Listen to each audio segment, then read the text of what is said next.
Jadi antara statement Inara dengan pengacaranya itu sama sekali nggak sinkron ya. Yang pertama si Inara bilang kalau gue tuh sebenarnya pengen minta maaf dari awal yang baik-baik aja di kasus ini, ya kan? Palsu ya, karena nggak mungkin nggak ada tektokan sehingga pengacara lu itu ngomong parah banget. Pengacara lu nyolotnya begini sama Mawa, dia bilang kalau misalnya si Mawa ini bukan siapa-siapa kalau nggak kenal Inara sama si lakinya itu, si kacamata, ya kan? Lalu gue juga bingung sih, sebenarnya si Inara juga bukan siapa-siapa kalau tanpa Virgon kan. Intinya bukan siapa-siapa semuanya ya. Cuman kenapa lu nyolot banget? Hah? Lu ini pengacaranya siapa bang? Inara ya? Parah sih mulut lu. Gak pantas aja sih seorang pengacara bahasanya begitu ya. Aneh lu, sama anehnya. Saya cuma ada langsung lagi sama M. Jadi kurang nyaman deh.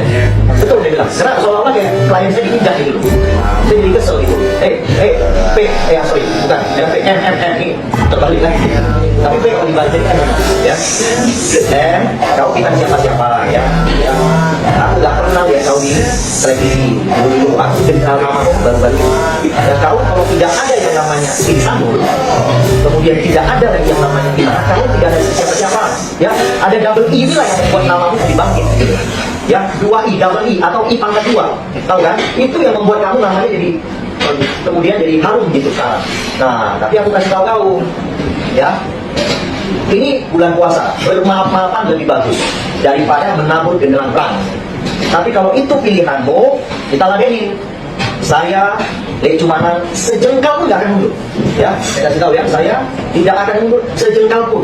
Jangan salah, sejengkal saja saya tidak akan mundur. Saya akan bela Inara sampai titik dalam penghabisan.